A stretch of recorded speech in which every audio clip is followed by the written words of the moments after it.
யோகங்களில் மிக முக்கியமான யோகம்னு சொல்லப்படுறது கிரக மாளிகா யோகம். கிரகங்கள் முத்தை கோர்த்தாற் போல ஒன்றன் பின் ஒன்றாக மாலை போன்ற ஒரு அமைப்பில் ஜாதக கட்டத்தில் அமைஞ்சிருக்கும். இது கிரக மாளிகா யோகம்னு சொல்லுவாங்க. இந்த உதாரண ஜாதகத்தில் பாருங்கள், 4ஆம் வீட்டில் இருந்து தொடர்ச்சியாக 11ஆம் வீடு வரைக்கும் உங்களுக்கு கிரகங்கள் மாலை போன்ற ஒரு அமைப்பில் இருக்குது. இந்த அமைப்பு இருந்ததுன்னா கண்டிப்பாக கிரகங்கள் 2-3 கிரகங்கள் ஆட்சி பெறத்துக்கு உண்டான ஒரு அமைப்பை பெற்றுடும். இல்லாட்டா பரிவர்த்தனையாகி ஆட்சி பெற்றுருவாங்க. இப்போ இந்த ஜாதகத்தில் கூட பாருங்கள், சுக்கிரனும் சூரியனும் பரிவர்த்தனையாகி இருப்பாங்க, குரு ஆட்சியாக இருக்காரு. இப்போ இந்த மாதிரி அமைப்பு இருக்கும்போது ஒரு கிரகம் ஆட்சி பெற்றிருந்தா கூட அவங்களுக்கு நல்ல அமைப்பு கிடைக்கும். அதே போல் உச்சம் பெற்றாலும் நல்ல கிரக அமைப்பு இருக்கும். இப்போ இதில் சந்திரன் உச்சமாயிட்டாரு. இந்த மாதிரி மாலை போன்று தொடர்ச்சியாக கிரகங்கள் வரும் பொழுது கண்டிப்பாக 2-3 கிரகங்கள் ஆட்சி பெறுகின்ற அமைப்பை பெற்றுடும்.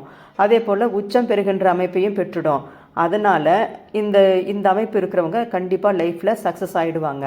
புராணங்களில் தசரத சக்கரவர்த்திக்கும் கிருஷ்ண பரமாத்மாவுக்கும் இந்த கிரகமாளிகா யோகம் இருந்ததாக சொல்லப்படுது.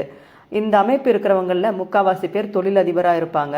அதுவும் ஏழ்மையாக இருந்து எந்த ஒரு பக்க பலமும் பின்புலமும் இல்லாமல் அவங்களாவே லைஃப்பில் உயர்ந்து தனக்குன்னு ஒரு தொழில், அதில் நிறைய வேலையாட்களை வச்சு ஒரு சின்ன ராஜா மாதிரி அவங்க அதிகாரத்தை பெற்று அந்த தொழிலில் சக்ஸஸ் ஆகி பேரும் புகழாக இருப்பாங்க. இவங்களுக்கு பேர் புகழ் செல்வம் எல்லாம் தானாக தேடி வரும்.